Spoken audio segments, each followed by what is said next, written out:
Miklar lækkanir voru á alþjóðlegum hlutabréfamörkuðum í dag vegna tollastefnu Bandaríkjanna. Á Íslandi lækkaði úrvalsvísitalan um rúm 3% og í Asíu voru áratugagömul met slegin. Fjórðungur allra eftirlitsmyndavéla í miðborg Reykjavíkur var óvirkur í morgun. Lögregla segir ófremdar ástand ríkja eftir að borgin ákvað að endurnýja ekki samkomulag um rekstur á kerfinu. Krufning bráðaliða sem Ísraelsher skaut á Gaza leiðir í ljós að þeir voru drepnir af ásettu ráði, segir Rauði hálfmáninn í Palestínu. Sá eini sem lifði árásina af var bundinn á höndum og barinn. Sumarblíða er á Austurlandi og hitinn fer yfir 15 stig dag eftir dag.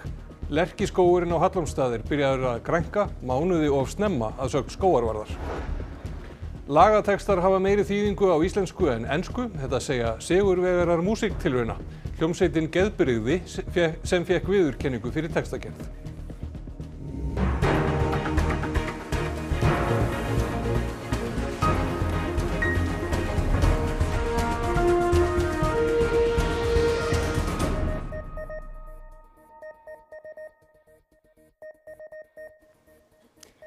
Gott kvöld.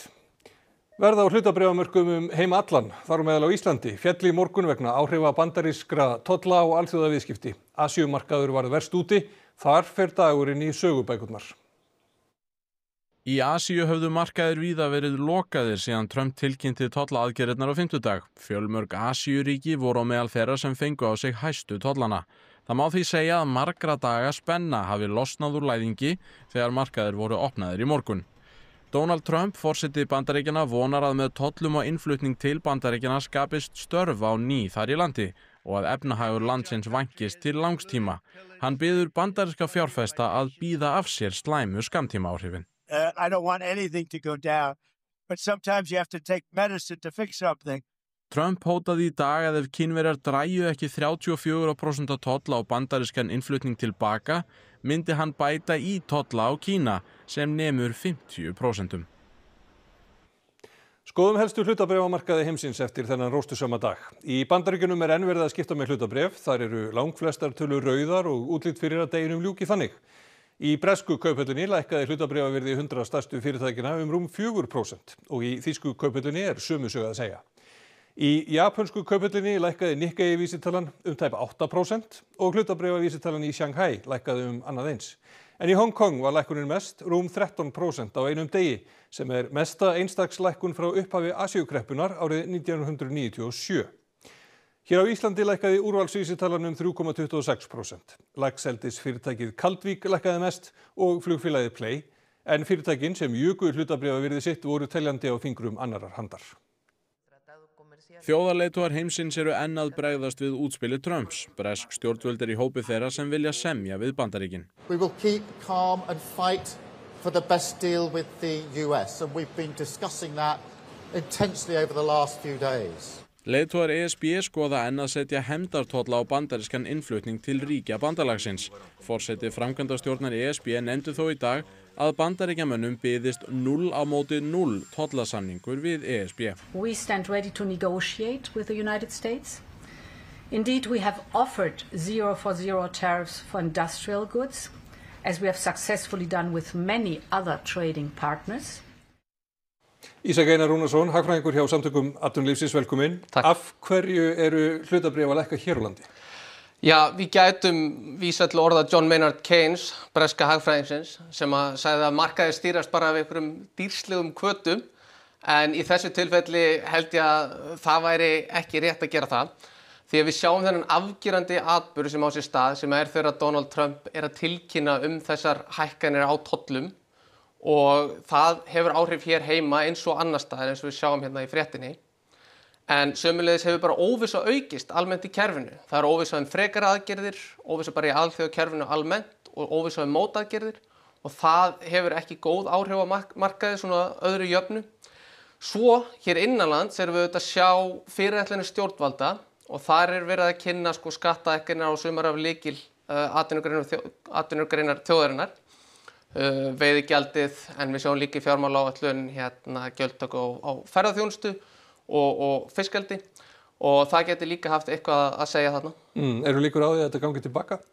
Það er erfitt að spá fyrir það og ekkert beint í kortunum sem að gefur þetta í kynna, En við á Íslandi getum allavega unnið við það. Við eigum mjög aðlögunarhæft atvinnulíf og höfum gengið gegnum margt undanfarin ár.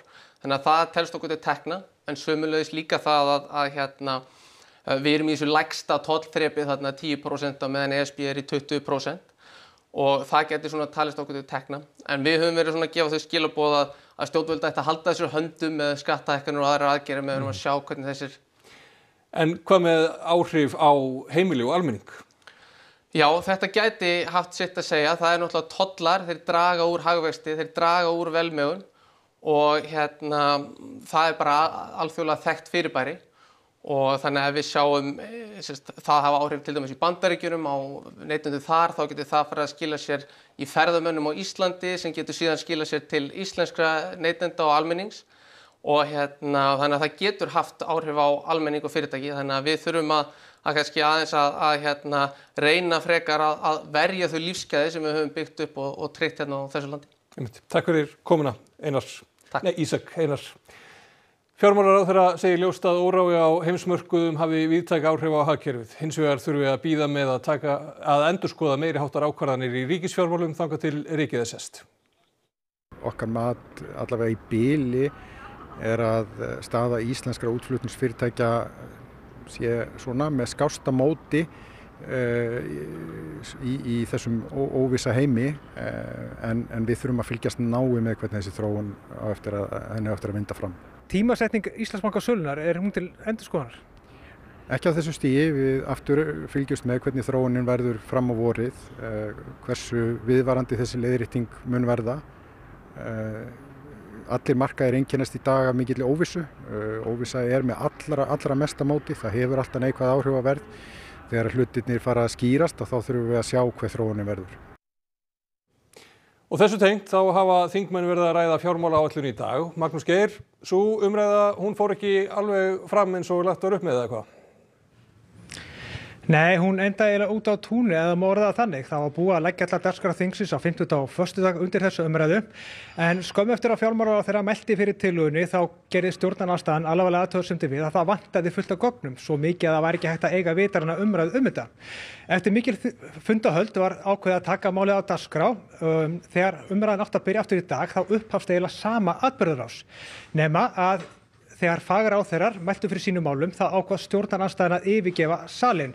Þannig að ráðherrar töluðu fyrir tómu sal. En sá sem vakti fyrst athygli á þessu er Stefán Vagn Stefánsson. Stefán, hvers vegna tóku ekki þátt umræðunni í dag? Það er eins og þú segir hér í upphafi að við áttuðum okkur á því framlagningu á fjármálaáætluninni að það orðið breyting á frá síðasta ári og síðustu árum að allir mælikvarðar og öll markmið sem að þar eiga að koma fram sem raun og voru sín okkur og segja okkur hvert menn ætla að stefna næstu árin í þessari áætlun. Þau eru á bak og burt og því mjög erfitt að ætla eiga samtal við fagráðherrana raun og veru hvert þeir eru að stefna í sínum málaflokki þegar það er ekkert sýnt á þau spil í áætlun. Þannig að við sáum einfallega bara að það var ógerningur að eiga þetta samtal öðruvísin að fá gögnin. Við vonuðumst þess að fá þau í dag en þau kom ekki. Sigmar, hvað eru gögnin og akkur ekki að ræða þau? Já, sko, það er náttúrulega engin furða að það sé erfitt að eiga samtal við fagráðherra þegar að menn mæti ekki í samtalið. Núna er verið að leggja fram fjármálaáætlunina með því sniði sem er búið að stefna í þó nokkuð tíma. Þetta var í tíð síðustu ríkisstjórnar sem að þetta var nú ákveðið að gera þetta með þessum hætti. Þetta er upplegg sem að fjármálaráð er mjög sátt við og hefur líka komið upp vegna tilmæla frá OECD. Þetta var kynnt fyrir fjárlaganefnd á síðasta kjörtímabili, aftur á þessu kjörtímabili. Við erum búin að bjóða stjórnarandstæðingum að fá meiri tíma með ráðherrum í dag til þess að ræða málið. Gáfum eftir þau umræðuslott sem að áttu að fara stjórnarliðinu í skaut yfir til stjórnarandstöðunar til þess einmitt að það væri hægt að spyrja þá alla þessa hluti, en það var ekki hægt. Það er algjörlega verið að leggja fram þessa áætlun út frá því sem að á að gera og hefur verið stefnt að lengi og stjórnarandstaðan verður að útskýra það fyrir sínum kjósendum af hverju hún kýs að skrópa í vinnunni, ekki einu sinni Pírötum datt þetta í hug á síðasta kjörtímabili. Takk fyrir það, Sigmar. Við fáum kannski enga niðurstöðu núna. Málið fer nú til fjárlaganefndar og kemur svo aftur fyrir aðra umræðu síðar á þessu þingi, en við látum þessu lokið hérna. Takk fyrir þetta, Magnús Geir Eyjólfsson á þinginu.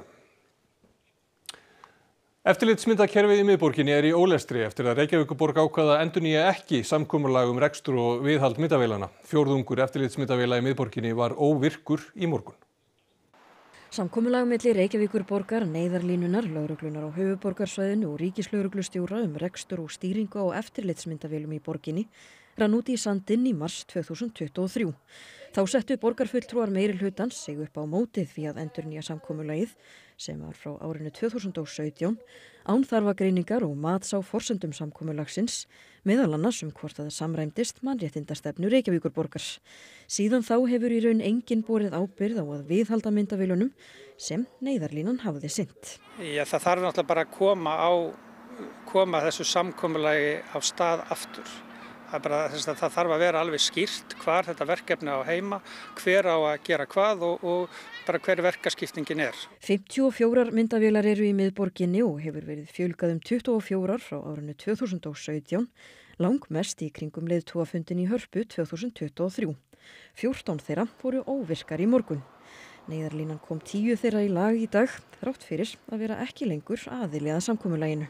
En hefur þetta haft áhrif á rannsókn mála að myndavélar séu kannski ekki til staðar eða óvirkar?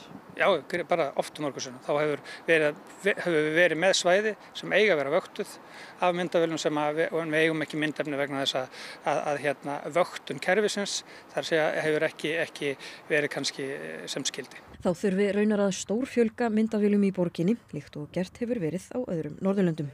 Lögreglan þarf í mörgum tilfellum að reiða sig á fyrirtækjaeigendur til þess að nálgast upptökur úr öryggismyndavélum. Til dæmis hér við Hlemm og stóru svæði hér í kring, enda eru hér engar eftirlitsmyndavélar. Það engar myndavélar frá hinu opinbera. Þú hefur talað að það sé ákveðið ófremdar ástand í þessum málum. Það sem kannski aðalega það að þetta verkefni þarf að eiga heima einhvers staðar. Og það eiginlega þannig að það þarf bara að vera reglubundið að þessar vélar séu yfirfarnar og lagfærðar bara sem næst rauntíma þegar það detta út. Þetta sérstaklega helgar, þá eru þær að nýtast vel og hafa upplýst gríðarlega margar þessar líkamsárásir. Við erum að tala mannskvörf, við erum að tala jafnvel það að varpaða ljósi á rannsóknir þar sem að líf hefur verið tekið. Samkvæmt upplýsingum frá Reykjavíkurborg ætlar borgarstjóri að funda með lögreglustjóra vegna málsins á föstudag. Friðrik Ólafsson, skákmeistari og fyrrverandi skrifstofustjóri Alþingis látinn, 90 ára að aldri. Hann lést á líknardeild Landspítalans á föstudag. Friðrik fæddist í Reykjavík 27. janúar 1935. Foreldrar hans voru Sigríður Ágústa Dórótea Símonardóttir og Ólafur Friðriksson. Friðrik lauk stúdentsprófi frá MR og síðar lögfræðiprófi frá Háskóla Íslands. Þekktastur var Friðrik fyrir brautryðjendastarfi í þágu skáklistar á Íslandi og átti sjálfur glæsilegan skákferil. Hann varð 6 sinnum Íslandsmeistari, fyrst árið 1952, hann varð Norðurlandameistari 2 svar, alþjóðlegur skákmeistari 1956 og fyrsti íslenski stórmeistarin í skák. Hann var forseti Alþjóða skáksambandsins og gegndi því embætti í 4 ár. Þá var hann skrifstofustjóri Alþingis í 20 ár, frá 1984 til 2005. Hann var sæmdur riddarakrossi hinnar íslensku fálkaorðu árið 1972 og stórriddarakrossi árið 1980. Fréttastofa ræddi við Friðrik þegar hann hélt upp á 90 ára afmælið í Hörpu í janúar. Þá var hann spurður ráð til ungra skákmanna. Það náttúrulega stunda það sem þú leggur rækt við af alúð og dyggð og aldrei víkja af vegi og þá mun gæfan brosa við þér. Friðrik lætur eftir sig eiginkonu, 2 börn, 5 barnabörn og 5 langafabörn. Maður sem lifði af árás Ísraelshers í síðasta mánuði, þar sem 15 óvopnaðir viðbragðsaðilar voru drepnir, var bundinn á höndum og barinn. Krufning hefur leitt í ljós að bráðaliðarnir voru drepnir af ásettu ráði. Alþjóðleg mannúðarlög eru skýr. Starfsfólk mannúðarsamtaka ekki skotmark og skal njóta verndar. They were wearing their gears. The lights were on. Why they were killed? Why did you destroy the ambulances after killing them? 15 óvopnaðir viðbragðsaðilar voru drepnir í árásinni. Rauði hálfmáninn segir krufningu hafa leitt í ljós að mennirnir hafi verið drepnir af ásettu ráði. Í fyrstu laug Ísraelsher til atburðarásina, sagði sjúkrabílana hafa verið ljóslausa og mennina ómerkta. Why did you try to dig deep and hide the ambulances? Why did you hide the bodies? Við þessu fást lítil svör en Ísraelsher segir málið til rannsóknar og viðurkenndi rangfærslur eftir að myndskeið af árásinni afhjúpaði hið sanna.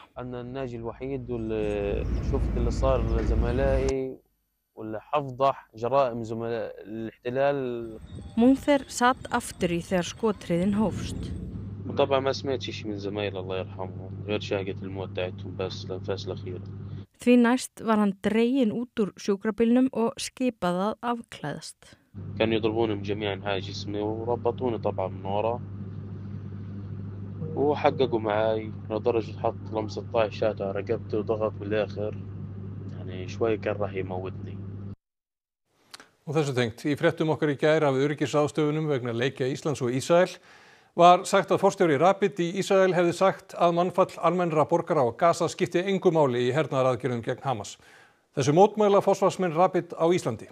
Ísraelski forstjórinn sagðist hins vegar styðja dráp allra hryðjuverkamanna Hamas hvað sem þau kostuðu.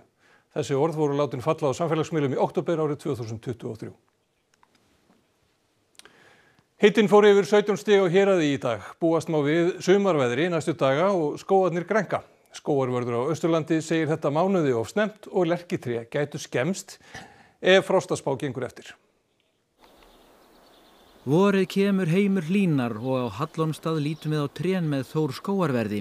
Í yfir 15 stiga hita helgina hefur heggurinn veðjað á að vorið sé komið og óhætt sé að laufgast. Á dagatalinu eru reyndar 16 dagar eftir að vetri. Það verður hlýtt næstu 3 daga en svo kólnar og frystir helgina. Það sem getur skeð eins og til dæmis sem lerki sem náttúrulega ein aðaltegundin hérna Héraði ef að það lifnar við og er svona farið að grænka og svo fáum við frost og þá getur það skemmst. Það getur komið þetta alls konar sveppa skemmtir, lerki áta og ef það kemur frost núna þá er hætta á því að suma þessum lerki kvæmum eins og við köllum það komi skemmtir í það. Hér er allt með ró og spekt. Íslenska birkið og reyniviðurinn og víðitegundirnar, þau láta ekki plata sig sko. Þær eru aðlagaðar hérna í gegnum þúsundir ára og það er ekkert farið að skeða þar ennþá sem betur fer. Nú á hádegi er hitinn komin í 16 stig á Hallormsstað og gæti átt eftir að hlýna meira þegar líður á daginn. En við erum hérna við víðibuska og við sjáum að fyrsta verk víðisins á vorin það er að blómstra. Víðirinn stendur nú í blóma og hann er mikilvægur fyrir býflugudrottningarnar en þær eru farnar að sveima. Og fólkið naut blíðunar í dag. Við hittum á Alexander Árnason á hjólinu. Ég fer í göngutúra og hjólatúra og en núna veit ég hvort ég hefði af að hjóla hérna Fljótsdalshringinn. Það var komin af úlningsáránum sko. Er ekki á hvað maður getur. Já, það er þetta gott á að blessa blíðuna, það búið að vera ótrúlega fallegt og gott viður og fuglarnir eru allir farnir að syngja, gæsin og álftin er komin. Það er vorboði núna sko en aðeins og snemmt. Mér finnst þetta gæti verið svona 3 vikum, jafnvel mánuði fyrir en svona í venjulegu árferði. Nýkrýndir sigurvegarar músíktilrauna, hljómsveitin Geðbrigði, segjast semja tónlist á íslensku af því að það sé auðveldara að tjá sig á móðurmálinu.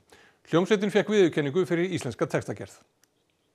Sigurvegarar músíktilrauna 2025, Geðbrigði. Hljómsveitin Geðbrigði. Bara þetta er mikill heiður og bara ógeðslega gaman. Þetta, ég held að orð fá ekki þessu lýst sko. Já, ég er ennþá í spennufalli sko. Já, ég sé ekki fram á það, ég sé bara jafna mig á næstunni sko.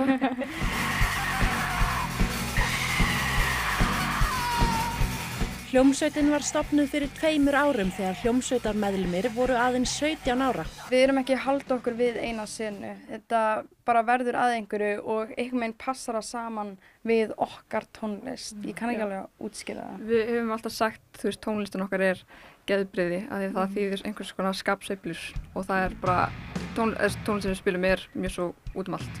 Geðbrigði fékk einnig viðurkenningu fyrir textagerð á íslensku. Mínum mati þá það svoleiðis bara mér finnst að orðin hafa dýpri, skera dýprar, eða meiri þýðingu, meiri merkingu og bara líka auðvitað bara tjá sig á móðurmálinu. Ég held að það var ekkert eitthvað svona meðvitað við ætlum bara að semja á íslensku. Þetta okkur datt ekkert í hug held ég að semja ensku, ef eitthvað þá sem við ætlum ekki að semja ensku. Og Þórhildur Helga var valin söngvari músíktilrauna.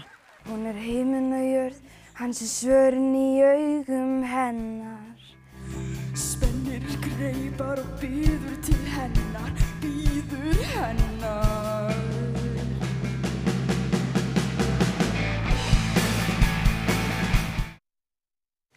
Verða einhver geðbrigði í Kastljósinu? Já, það aldrei að vita. Við ætlum að fjalla svona áhrif þessara tollaákvarðana Donalds Trumps á efnahagsmál heimsins. Við ætlum að ræða við Sigríði Benediktsdóttur, dósent við Kólumbíuháskóla sem ætlar svona að fara yfir stöðuna í alþjóðakerfinu og svo fáum við til okkar 2 fulltrúa efnahags- og viðskiptanefndar Alþingis til að fara aðeins yfir málin hérna heima. En örvandið ekki, ef þetta hljómar svo dálítið þungun hífur, þá ætlum við að tala við Eddu Björgvins í lok þáttar.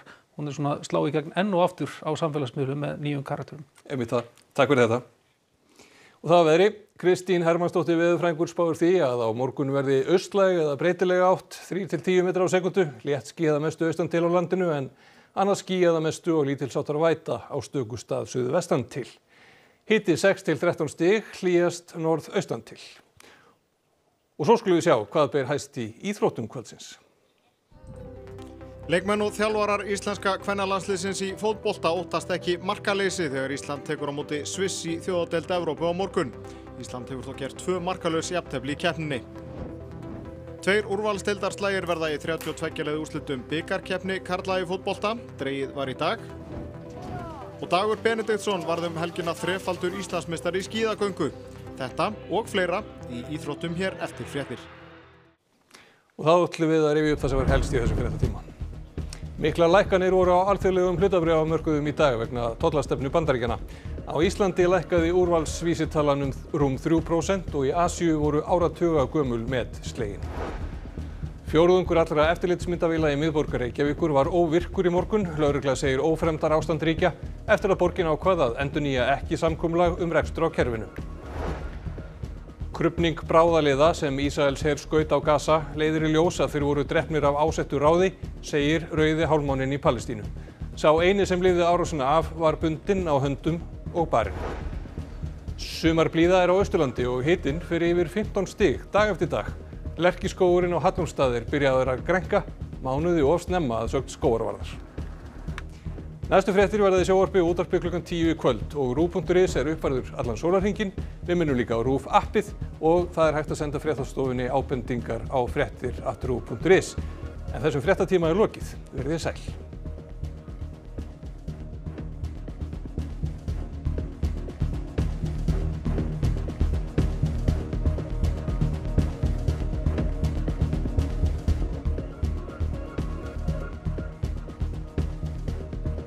Á RÚV í kvöld. Leyndarmál langlífis. Heimildaþáttaröð frá BBC.